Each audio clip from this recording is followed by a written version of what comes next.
يا مساء الفل، عاملين ايه؟ يا رب تكونوا بخير. كل سنة وانتم طيبين. اللهم بلغنا رمضان لا فاقدين ولا مفقودين. فيديو النهاردة حلو جدا ومشجع جدا. طبعا في ناس كتير عملت تفريزات رمضان. التفريزات دي عامة انا معتمداها طول السنة، مش في شهر رمضان بس.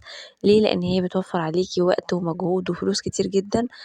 هنعمل مع بعض كده تفريز لكذا حاجة، هنتعب يوم واحد بس ولكن هنرتاح شهر كامل او اكتر كمان من شهر، على حسب الكميات اللي انت هتجيبيها. النهارده انا هامله بيتي بالخير. طبعا انا ما عليا غير اني انا بديكي الفكره، وانت على قد المتاح معاكي او المتوفر بين ايديكي بتجيبي وبتملي بيتك خير. طب ليه بنسميها ان احنا بنملى بيتنا خير؟ لان زي ما احنا متفقين الاكل في البيت بيبقى احسن بكتير جدا من الفلوس. ليه؟ لان كل مدى الفلوس ما بيبقى لهاش لازمه. والحاجه طبعا في شهر رمضان في الاخص يعني بيبقى الاسعار فيها مبالغه جدا وبتبقى مضاعفه. الا بقى من رحم ربي من التجار يعني. فانك انت يكون في بيتك فلوس وما يبقاش فيه اكل، دي حاجة رخمة جدا. ليه؟ لان انت الحاجة بتبقى موجودة في بيتك، بتبقي مطمنة كده هتقومي لو كسلانة، لو لا قدر الله تعبانة شوية، لو مفيش حد عندك في البيت، لو عازمة حد جالك على فجأة، الكلام ده كله الاكل بيبقى متوفر في بيتك. ما بتحتاريش، ما بتقعديش تفكري كتير، ما بتقفيش كتير قوي في المطبخ، ما بتكلفيش نفسك جامد زي ما تكون الحاجة متوفرة عندك. بصراحة بتشيلي هم الحاجة من على دماغك خالص. طيب احنا النهاردة هنفرز مع بعض ايه لأول مرة بعمله في بيتي أصلا. الكرومب. تمام كده. طبعا ماما اللي شجعتني ان انا اخد الخطوه دي، هي كانت جايبه لي بصراحه في اسماعيليه وكانت مفرزهولي. ولكن ساعه ما جينا نمشي وكده انا قلت لها لا مش لازم وكده، ومشينا بصراحه ما اخدتهوش. فلما جينا هنا في البيت خليت يعني جوزي جاب لي كده كرومبتين صغننين، يعني على مرتين. فقلت كده بقى ايه نفرزهم وماما موجوده، لاني بصراحه بكسل جدا وما سلقتهوش قبل كده. فماما ساعدتني كده يعني وايه سلقته، وهي عملت لي بصراحة يعني ساعدتني في التفريزات دي جدا، يعني يكاد يكون هي اللي عملتهم. فأنا برضو قلت أشارك معاكم كده علشان تاخدوا أفكار، وفي نفس الوقت لو حد أول مرة بيتابعني أو بيشوفني ما عملش الموضوع ده قبل كده يستفيد.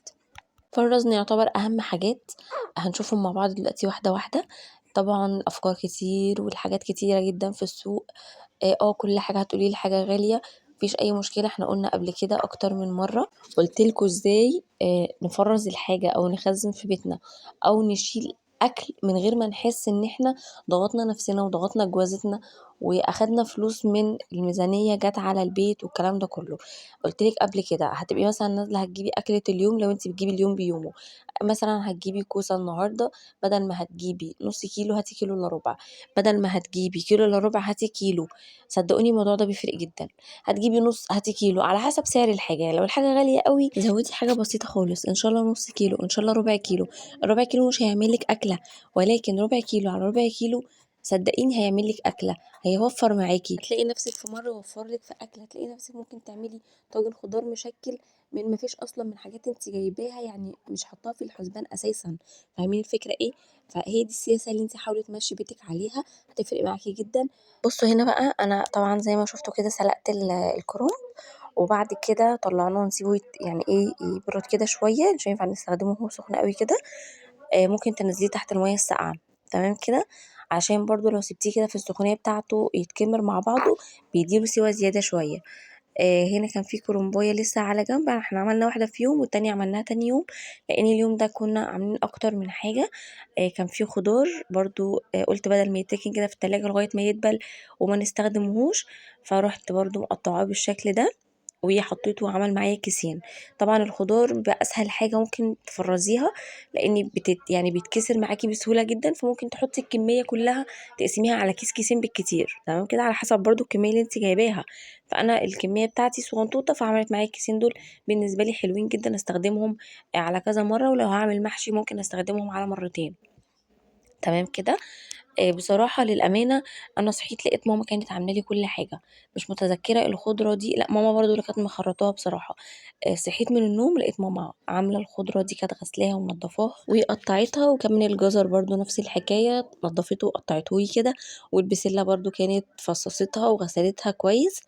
هنا بقى بدأت ان انا اعمل بقى الكلام ده كله بقى، كانت سايباهم لي بحيث ان انا ايه يعني اعمل الفينش الاخير بقى. فزي ما انتوا شايفين كده رحت كيست الخضرة على كيسين، وكمان عملت الجزر زي ما انتوا شايفين شلت منه كده بتاع كيس لوحده، وحطيت باقي الكمية. الأول حطيت الكمية على البسلة عشان أشوف هتبقى عاملة ازاي. يعني أنا باحب البسلة تبقى قد الجزر، في ناس بتحب البسلة تبقى كتير، في ناس بتحب البسلة تبقى أقل، فده على حسب ما أنتِ متعودة أو على حسب ما بتحبي. فأنا رُحت عاملاه بالشكل ده، خلّيت الجزر قد كمية البسلة يعني إلى حدٍ ما، وبعد كده رُحت بدل بقى ما أعملها على البوتاجاز زي المرّة اللي فاتت ما عملتها معاكم، وكنت تقريبًا كنت عاملة البسلة بس، في فيديو يعني منفرد كده لتفريز البسلة، شوفوه لو حابين ترجعوا له. ولكن دي أنا عملتها كده بشكل سريع، غليت مَيّة في الكاتل حطيتها في طبق بالشكل ده، لإن هي الكمية كانت كتيرة شوية، بدأت قسمتها بالشكل ده على طبقين.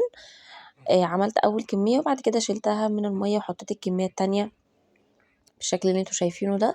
حطيت الجزر مع البسلة، لو أنتِ حابة تعملي البسلة بس براحتك، بتحطي في المَيّة شوية ملح وشوية سكر، يعني كمادة حافظة، تمام كده، ما بنحطش أكتر من كده في مَيّة اللي هي المَيّة اللي إحنا بنغسل فيها دي، ما بتسيبيهاش خالص، هي بمجرد بس ما بتدّيها كده تقلبتين بتلاقي لون البسلة معاكِ بدأ يفتح ويدّيكِ اللون الأخضر الزرعي الحلو أوي ده، بتبدئي إن أنتِ تنشليها من المَيّة بالشكل ده وتحطيها في مصفى، تبقى تحت المصفى دي طبق، تاخديهم على طول على الحوض بالشكل ده، بتشيلي الطبق اللي تحت وبتخلّي المصفى بس بحيث المَيّة تبقى جارية كده على البسلة بالجزر وتنزل يعني في جميع أنحاء المصفى دي، وتغسل لِك البسلة كلها والجزر علشان زي ما قُلت لكم ما يتكمروش وياخدوا سِوَى زيادة مع نفسهم يعني.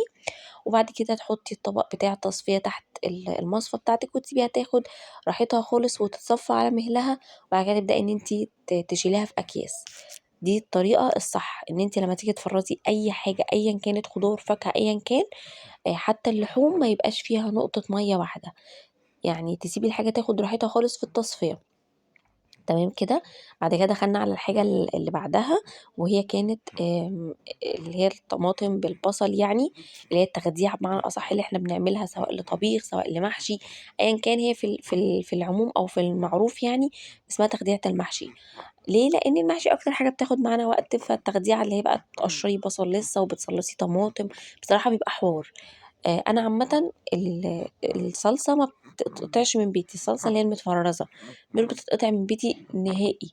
ليه؟ لإن هي بتوفّر عليّا كتير جدًا، لإن بيبقى عذاب طبعًا لو أنتِ لسه هتجيبي طماطم وتضربي في الخلاط، الأول بتغسلي وتنضّفي وتقطّعي تحطّي في الخلاط تضربي، بعد كده ممكن تصفّيها، ولو مش بتصفّيها بتحطّيها على الخضار وتستني بقى لمّا تتسبِّك.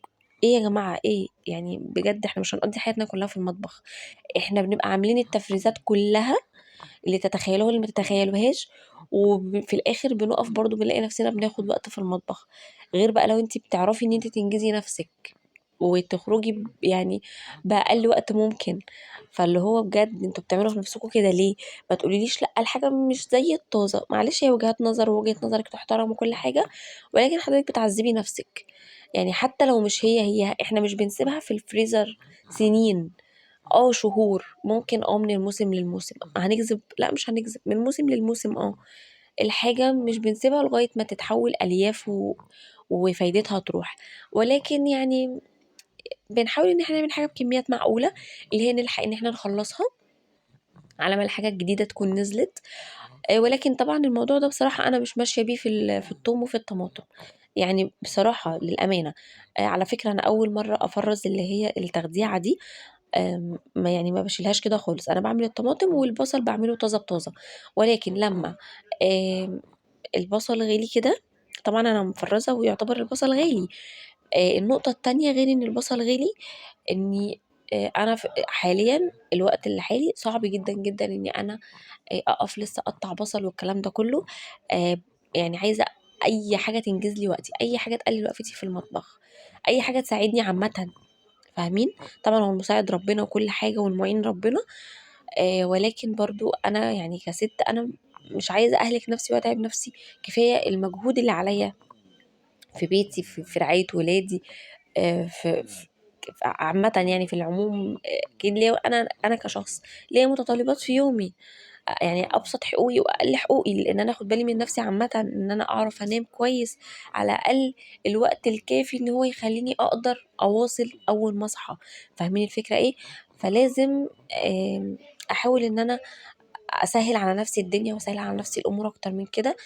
في رمضان طبعًا يعني اي ست عامه بتبقى صايمه، بيبقى عليها مجهود، بتنظف، بتعمل فطار، بتبقى حريصه جدا جدا ان هي ما تسقطش اي حاجه في يومها، عشان في ناس وراها تبقى صايمه معتمده اعتماد كلي عليها، حتى ولو اعتماد بسيط.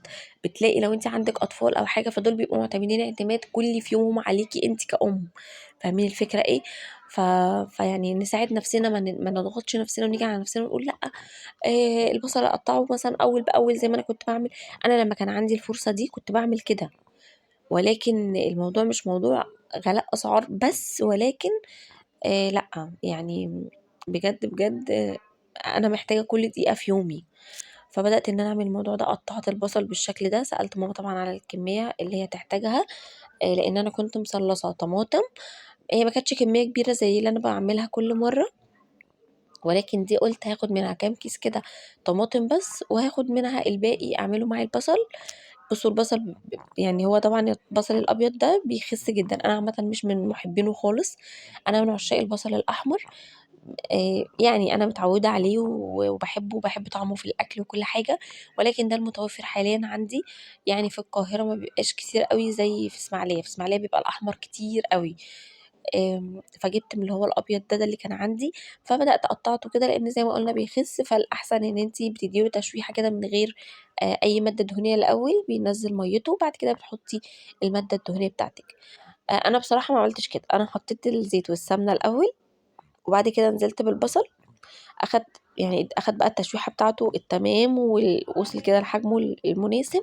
وبعد كده ماما راحت ضايفه الطماطم اللي هي شايفه ان هي كويسه، وعملتها لي بالشكل ده. وانا دخلت، انا كنت مصلصه الطماطم على جنب على فكره، يعني هي كانت اخده السوا بتاعها المظبوط، واخدت الكميه على البصل على طول، ما اخدوش وقت. يعني قعدوا مع بعض كده بتاع ربع ساعة على النار ولا نص ساعة، وبعد كده قفلنا عليهم، سبتها لغاية ما هديت خالص، وبعد كده بدأت اني انا اكيسها زي ما قلت لكم. الكميات دي بتاعتك انتي، يعني على حسب انتي اكلتك بتبقى قد ايه مثلا. انتي ممكن علشان الاكياس طبعا اسعارها برضو بقت صعبة جدا، اكياس سعرها بقى الكيلو 100 جنيه تقريبا. فحاولي بقى لو انتي هتقتصدي برضو في الكياس، ممكن تعملي الاكلتين في كيسة. بمعنى بتعملي الكمية بتاعتك عادي بتاعت الأكلتين، وبتبدأي تفردي الكيسة شوية، ولما بتيجي تطلعيها بتبدأي تكسري الطماطم بتاعتك، وتحطي الكمية اللي انت عايزاها في الحلة، والباقي بتلفيه كده في كيسة وبتحطيه في الفريزر. بس طبعا ما بتبقاش كيس سندوتشات، بتبقى مثلا كيسة جايبة فيها خيار، كيسة جايبة فيها حاجة مثلا، بس بتبقى طبعا نظيفة. احنا بنحتفظ بالأكياس النظيفة اللي ينفع ان احنا نستخدمها تاني، بنحتفظ بيها. وكده كده الطماطم بتبقى في كيستها هياها، وبتلفيها فيها، وبتحطي الكيسة التانية دي إضافية بس عشان ما يدخلهاش ريحة، ما تسربش في الفريزر، الكلام ده كله. هنا بقى كانت البسلة بالجزر كانت اتصفت كويس جدا، كان البخار بتاعها خلاص طلع منها، يعني كنت مفرزها بتبقى ناشفة خالص. برضو بعملها بالشكل ده الكمية اللي انا عايزاها. طبعا اللي ما خلاش ماما ان هي تعمل لي كل الموضوع ده، يعني ان هي تكيس لي الحاجة، ان هي قالت لي الكميات انتي براحتك، انا ما اعرفش انتي بتحطي قد ايه للاكلة. فهي سابت لي الخطوة دي، قالت لي شوفي انتي، قال لي ريحك واعملي. وبرضو هي كانت مفرزة لي يعني بتاع كام كيس بسلة كده، كان تقريبا في حدود 2 كيلو ولا حاجة. في اسماعيلية احنا طبعا بتبقى بالنسبة لنا الشيلة عشان صعبة وكده، وما كناش لسه محددين يعني هنيجي في ازاي وكده، فكنا خايفين من الشيل. فكانت مفرزة لي بتاع 2 كيلو، مش فاكرة تقريبا قطعوا كام كيس. بس كنا عاملينهم بسلة بس من غير جزر. فبصوا بقى دي كده قسمتها على حسب الأكلات بتاعتي بالشكل ده. موضوع بيبقى مريح جدا جدا جدا لست البيت، والله العظيم اللي ما بتعملش التفريزات دي فايتها كتير جدا، بتجهد نفسها وبترمي مجهودها في الأرض حرفيا. اه بتاكلي الحاجة طازة، ولكن الحاجة دي برضو ما بتبقاش، يعني أنا عاملاها مثلا اليومين دول، رمضان خلص كمان كام يوم، فين لحقت بقى ان هي تفقد قيمتها الغذائيه؟ فين؟ يعني معلش، يعني حد يقول لي كده هتفقد قيمتها الغذائيه في الكام يوم دول؟ مستحيل. مش هعمل الكميه دي كلها مره واحده، ولكن احنا بناكل يا جماعه، يعني احنا مش هنقطع الاكل ونسيبهم متفرزين مرميين في الفريزر وهنجيب جاهز او هنجيب جديد. لا، احنا بنسحب وبناخد من اللي احنا عاملينه، والاكل بيبقى طازه وحلو، ومفيش فرق بينه وبين اللي انت لسه جايباه وحياة ربنا. اكيد الحاجه لو طعمها بيبقى مختلف او بيفرق مش هنعملها. فاهمين الفكرة؟ يعني في حاجات معينة كده ما ينفعش ان الواحد يفرزها. انا من الناس اللي ما بحبش اني انا افرز البصل بس كده. في ناس بتديله تشويحة وبتشيله في اكياس زيه زي التوم زي اي خضار وتشيله في الفريزر. انا ما بعملش الخطوة دي، في ناس بتعملها. كل الاحترام، على حسب، انتي براحتك.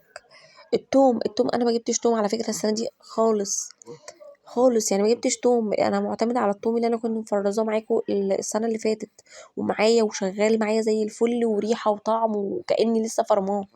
فاهمين الفكرة ايه؟ عندي بامية، عندي فاصوليا. يعني الحاجات دي انا عندي في الفريزر، لاني انا قعدت تقريبا بتاع اكتر من شهرين، بتاع 3 شهور قعدتهم عند مامتي.